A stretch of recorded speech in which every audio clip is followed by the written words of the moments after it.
ఇగో ఇది భాష. ఈయన కూడా మాజీ మంత్రి. ఎవడు ఊకుంటాడురా, ఎట్లు ఊకుంటాడురా? ఎవరిని బెదిరిస్తారా మీరు? ఎవరిని బెదిరిస్తారు? ఎవడు భయపడతాడు? అన్నిటికీ తెగించే వచ్చిర్రు, అన్నిటికీ సిద్ధం. జాన్ గయా పర్వానే, ప్రశ్నించేది ప్రశ్నించేదే. ఏ ఇస్తారు జైలు ఎత్తరం? మీరు అధికారంలోకి వచ్చేది లేదు. ఉన్న కాంగ్రెస్ పార్టీని కూడా ప్రశ్నిస్తాం. కాంగ్రెస్ పార్టీ వాళ్ళు కూడా ఏమైనా ప్రశ్నిస్తాం కేసులు పెడతారా? ఎవరి మీద పెడతలేరు. ఆ రకమైన పరిపాలన ఉండాలి. కానీ ఏం చేస్తారు? బరాబర్ ఏం చేస్తారా? అరే తురే అని మాట్లాడతారు. ఈయన మాజీ మంత్రి.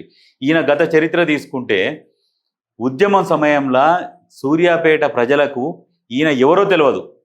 ఈయన ఇంటి చుట్టూ ఒక ముగ్గురు నలుగురు తెలిసి ఉండొచ్చు, నాకు తెలిసి. అంతే. ఓ బ్యాగి పాయింట్ వేసుకొని, ఇక మామూలు చెప్పులు వేసుకొని తిరుగుతుండే, ఓ జీప్ వేసుకొని. ఉద్యమం ఏడం ఉన్నది, ధూమ్ధామ్ ప్రోగ్రామ్స్ ఎక్కువ నడుస్తుండే. ఆ ధూమ్ధామ్ ప్రోగ్రామ్ నడుస్తున్నప్పుడు మెయిన్ ఏంటంటే ఈ నల్గొండ జిల్లా ఇక్కడ సైడు ఆ ధూమ్ధామ్ ప్రోగ్రాంకి ఖర్చులు అంతా జిట్టా బాలకృష్ణారెడ్డి పెట్టుకుంటాడు. గమ్మన్న చనిపోయాడు. ఎందుకంటే ఇక బీఆర్ఎస్ మోసం చేసింది, వాళ్ళకు పెట్టుబడిదారుడు ఆయన. బీఆర్ఎస్ పార్టీ ఆయనదన్నా తప్పులేదు. ఎందుకంటే ఆ రకమైన పెట్టుబడి పెట్టి బీఆర్ఎస్ పార్టీని ఒక ఊపి లేపిండు. ధూమ్ధామ్ ప్రోగ్రాం పెట్టిందే జిట్టా బాలకృష్ణారెడ్డి. ఆయనను కూడా మోసం చేసింది ఆ పార్టీ. ఎవరిని లేపిందే అంటే గిలాసులు వేయాలి, కాళ్ళు ఒత్తాలి, కూర్చున్నప్పుడు చేతులు కట్టుకొని నిలబడాలి. వాళ్ళకు పదవులు ఇచ్చిర్రు దొరలు. దొరల అహంకారమే అటువంటిది. కాబట్టి ఇట్లాంటి వాళ్ళకు ఎమ్మెల్యేలను చేసింది. ఎవడో కూడా తెలియదు సూర్యాపేట నియోజకవర్గానికి. ఏంటంటే బీఆర్ఎస్ గాలిలో ఓట్లు వేసిరు. అది కూడా 2000 ఓట్లతో గెలిచిండు. సెకండ్ సారి కూడా 2000 ఓట్లే.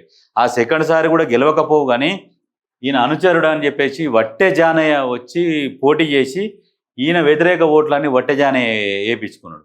ఆ వట్టె జానయ్యకి వేయించుకున్న ఓట్లన్నీ ఇటు ఆ కాంగ్రెస్ పడింటే ఆల్రెడీ ఈయన ఎక్కడనో పాతాళంలో పోవు. ఏంటంటే ఒక్క చిన్న తప్పు, వట్టె జానయ్య గెలవలేదు, మళ్ళీ అనవసరంగా ఆయన మీద కొట్లాడి మళ్ళీ ఆయననే గెలిపించిండు. ఇది ఈ చిన్న చిన్న తప్పిదాలు. ఆ లాస్ట్ మూమెంట్లోనన్నా ఆ విత్డ్రా చేసుకొని ఆ కాంగ్రెస్ సైడ్ ఉన్నా కానీ ఆ కాంగ్రెస్ ఆయన గెలుస్తుంటే ఈ మైకుల ముందరికి వచ్చి ఈ రకంగా మాట్లాడకపో. మూలకు తెల్లచీర కట్టుకొని కూర్చును. ఇది వీళ్ళది. ఇదంటే దాడి చేసి, మేము చేసింది దాడి కాదు, నిరసన. మేము దాడి చేస్తే గమ్మత్తుగా ఉంటుంది. అందరు గమ్మత్తుగా ఉంటే అందరు నాట ఆడుకుంటూ కూర్చుంటారు గాజులు వేసుకొని.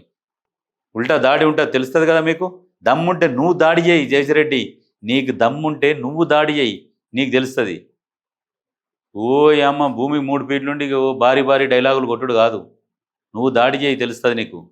ఎందుకంటే మీమర్స్ టార్చరు. మీమర్స్ పెట్టి కొట్టిన దెబ్బకు మొత్తం షేక్ అయింది బీఆర్ఎస్ సోషల్ మీడియా కావచ్చు, బీఆర్ఎస్ నాయకులు కావచ్చు, మొత్తం కూసాలు కదిలిపోయినాయి. కదిలిపోయి పిచ్చులు లేచి ఆ గిన్నెలు గిలాసాలు అన్నీ ఇసిరేసినట కేటీఆర్. ఏ తలకాయ జుట్టు వీక్కుంటే లాస్ట్కి వీళ్ళు బయటకు వచ్చి ఆ పిచ్చులు లేచి ఎవరిది కనబడుతుంది అంటే మా న్యూస్ కనబడుతుంది. మా న్యూసుడు వేసిందే లేదు. మా న్యూసుడు అయితే నిజంగా వాస్తవానికి మా న్యూస్ ఏం వేసిండు, ఏం జరుగుతుంది అని వేసిండు. ఆ మా న్యూస్ దానికి వ్యూస్ కూడా రాలే. మీమర్స్ దానికి వ్యూస్ ఎట్లా పోయినాయి అంటే మొత్తం ఒక లెవెల్లో పోయినాయి. ఎక్కడ చూడు మీమర్స్ ఆట ఆడుకున్నారంటే ఆట ఆడుకున్నారు, అట్లా ఆడుకున్నారు. ఈయన దాని డైలాగులు అది తట్టుకోలేకనే ఈ దాడి చేసిరు. అసలు మా న్యూస్ ఛానల్లో సంబంధమే లేదు. ఆయన వీడియోలు కూడా వైరల్ కాలే పాపం మా న్యూస్ వంశీ. అనవసరంగా పోయి ఆయన మీద దాడి చేసి ఏం చేద్దామంటే ఈ రకంగా దాడి చేస్తే నెక్స్ట్ ఇంకోటి మన మీద వీడియోలు చేయడు. ఎందుకు చేయరు?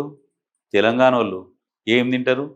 కారం ముద్దలు తినేటోళ్ళు దేనికి భయపడరు, బరాబర్ వేస్తారు. ఇట్లాంటి దాడులు చేసినప్పుడు ఏం చేస్తారంటే ఎక్కువ చేసి చూపిస్తారు. మీమర్స్ ఇంకా ఎక్కువ చేస్తారు, ఇంకా రెచ్చగొడితే ఇంకేం చేస్తారో చూద్దామని. లాస్ట్కి మీకే నష్టం జరుగుతుంది ఈ రకమైన భారీ డైలాగులు కొడితే.